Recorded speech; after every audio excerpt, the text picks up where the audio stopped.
నమస్తే, నా పేరు బాలకృష్ణ. క్యూటీవీ న్యూస్కి స్వాగతం. ఈరోజు వార్తల్లోని ముఖ్యాంశాలు.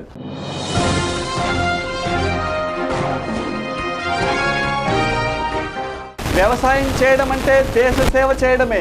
రైతుల సంక్షేమానికి అన్ని చర్యలు తీసుకుంటాం. రాష్ట్ర వ్యవసాయ శాఖ మంత్రి పత్తిపాటి పుల్లారావు.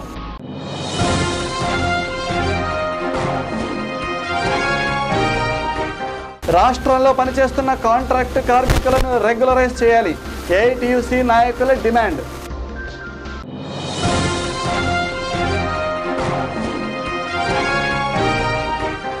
ఘనంగా కొనసాగుతున్న శ్రీ వెంకటేశ్వర స్వామివారి బ్రహ్మోత్సవాలు.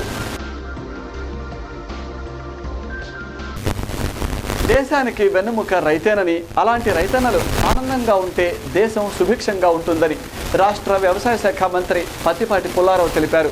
రైతుల సంక్షేమానికి అవసరమైన అన్ని చర్యలు తమ ప్రభుత్వం తీసుకుంటుందని, పాత రుణాలతో సంబంధం లేకుండా కొత్త రుణాలను ఇచ్చేలా ప్రభుత్వం చర్యలు తీసుకోనున్నదని తెలిపారు. యువత కూడా వ్యవసాయం వైపు మొగ్గు చూపేలా కొత్త పథకాలను ప్రవేశపెట్టనున్నామని ఆయన తెలిపారు. వ్యవసాయం ఎప్పుడైతే లాభసాటిగా ఉంటుందో, యువతను ఎప్పుడైతే గ్రామాల్లో గుర్తించబడి సొసైటీలో కానీ, వాళ్ళకి ఉత్పత్తిదారుల సంఘాల్లో కానీ, అభివృద్ధి సంఘాల్లో కానీ యువతకు ఎప్పుడైతే ప్రాధాన్యతను ఇవ్వటం జరుగుతుందో, యువత పట్టణాలకు దీటుగా పల్లెల్లో కూడా మౌలిక వసతులు ఎప్పుడైతే ఏర్పాటు చేయబడతాయో అప్పుడు యువత పట్టణాలకి ఆకర్షింపబడకుండా ఉండటానికి కానీ, చదువుకున్నటువంటి యువత విదేశాల్లో అమెరికా వెళ్ళాలనో ఇతర దేశాలు వెళ్ళాలనో ఒక ఉద్యోగం చేసుకోవాలనేటువంటి ఆలోచన కొంతమేరకు తగ్గించి వ్యవసాయం పట్ల ఆసక్తిగా తీసుకోవాలన్నట్లయితే, వ్యవసాయం అంటే తన కుటుంబ జీవనాధారం కోసమే కాదు. ఈరోజు రైతు వ్యవసాయం చేస్తున్నాడు అంటే దేశానికి సేవ చేయటమే. రైతు పండించినటువంటి పంటని ఈనాడు దేశంలో ఉన్నటువంటి 120 కోట్ల జనాభాకి సేవ చేసినటువంటిది.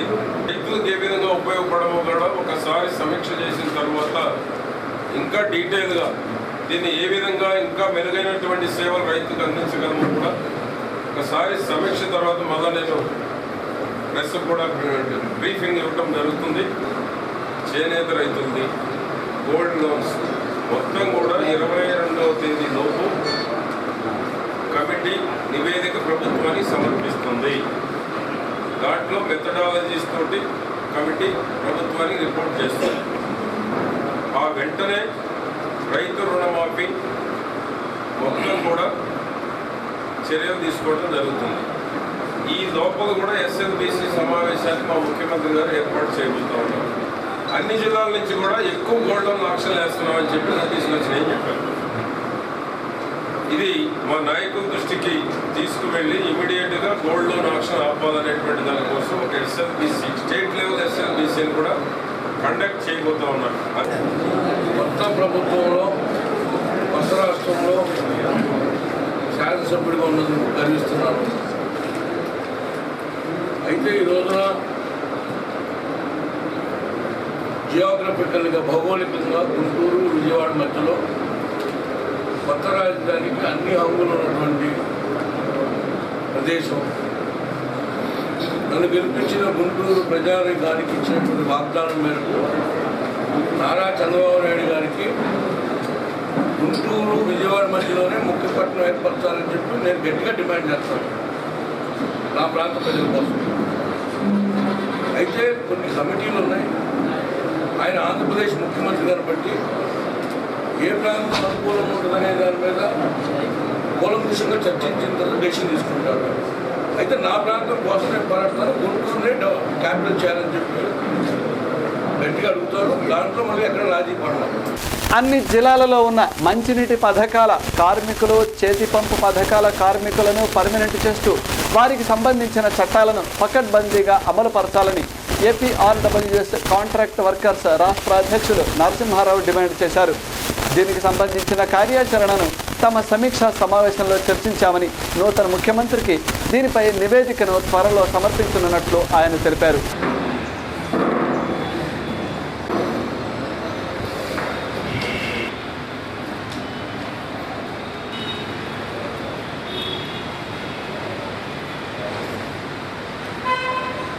పోయిన నీటి సరఫరా శాఖ మరియు శానిటేషన్ విభాగంలో పనిచేస్తున్న కాంట్రాక్ట్ ఉద్యోగుల ఏఐటీసీ అనుబంధ సంఘం రాష్ట్రం విడిపోయిన నేపథ్యంలో ఆంధ్రప్రదేశ్ సంఘం నిర్మాణం చేసుకోవడానికి ఈరోజు ఇక్కడ ఈ సమావేశం ఏర్పాటు చేయబడింది.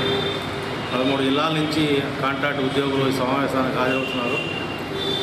ఈ ఆంధ్ర రాష్ట్రంలో దాదాపు 5,000 మంది ఈ ఆర్డబ్ల్యూఎస్ అండ్ శానిటేషన్ డిపార్ట్మెంట్లో కాంట్రాక్ట్ ఉద్యోగులుగా, చేతి పంపు మెకానికల్గా, ల్యాబ్ అసిస్టెంట్లుగా, పంపు మెకానికల్గా, ఫిట్టర్లుగా ఇలా అనేక రకాల ఉద్యోగులు పనిచేస్తున్నారు.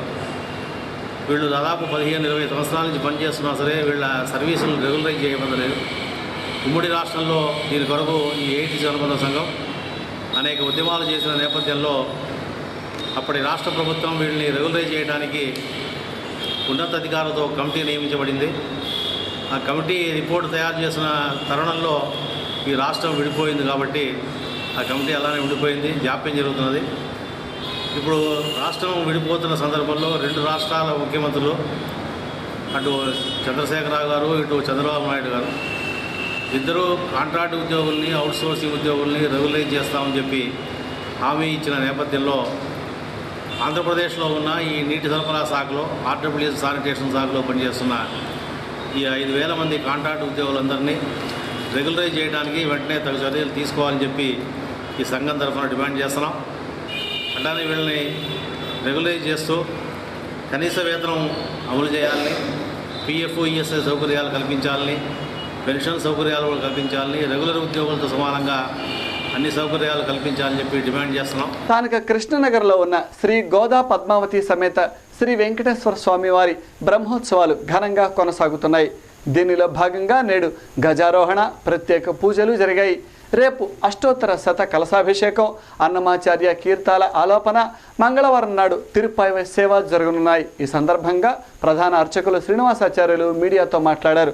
స్వామివారి 9వ వార్షిక బ్రహ్మోత్సవాలు ఘనంగా నిర్వహిస్తున్నామని ఆయన తెలిపారు.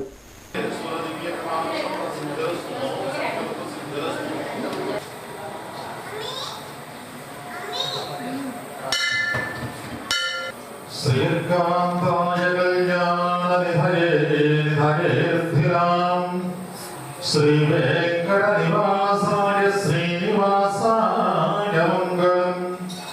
కళ్యాణాద్భుతగాత్రాయ కామితార్థప్రదాయినే శ్రీమద్వేంకటనాథాయ శ్రీనివాసాయ మంగళం.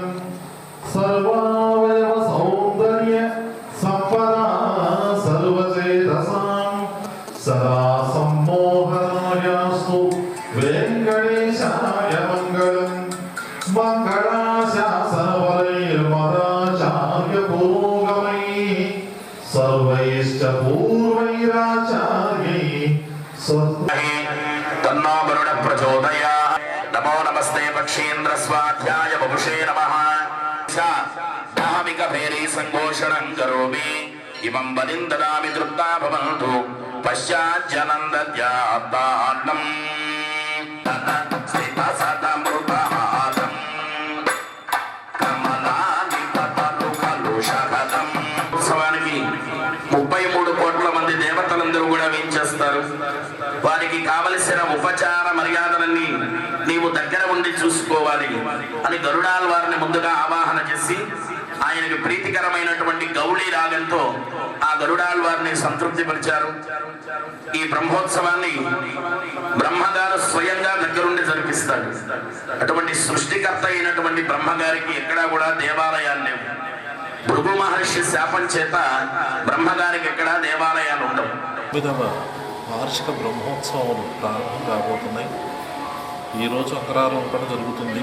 రేపు ఉదయం ధ్వజారోహణ, అదేవిధంగా రేపు రాత్రికి స్వామివారి యొక్క అన్నమయ్య సంగీత కచేరీ జరుగుతుంది. అలాగే సోమవారం రాత్రికి శ్రీవారి యొక్క కళ్యాణ మహోత్సవం ఉంటుంది. మంగళవారం ఉదయం అష్టోత్తర శత కలశాభిషేకం ఉంటుంది. అదేవిధంగా బుధవారం ఉదయం తిరుప్పావడ సేవ మరియు భక్తులందరికీ కూడా మధ్యాహ్నం 12 గంటల నుంచి అన్నదాన కార్యక్రమం ప్రారంభమవుతుంది. కాబట్టి భక్తులందరూ కూడా ఈ యొక్క సందర్భాల్లో తప్పకుండా స్వామిని దర్శించుకొని స్వామివారి యొక్క తీర్థ ప్రసాదాలు స్వీకరించి స్వామివారి యొక్క కటాక్షాన్ని పొందాల్సిందిగా కోరుచున్నాం. విద్యార్థులు తమ అభిరుచికి అనుగుణంగానే కోర్సుల ఎంపిక చేసుకున్నప్పుడే ఉన్నత లక్ష్యాలు సాధిస్తారని కలెక్టర్ సురేష్ కుమార్ తెలిపారు. తల్లిదండ్రులు కూడా వారి అభీష్టాలకు విలువనిచ్చి ప్రోత్సహించాల్సిన అవసరం ఎంతైనా ఉన్నదన్నారు.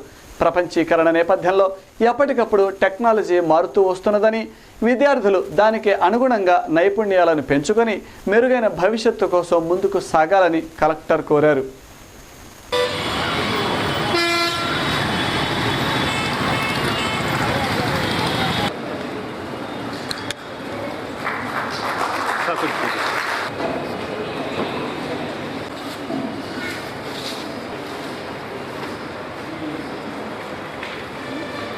ఈ కార్యక్రమానికి ఆయన మన ముందుంటమే మన భాగ్యం.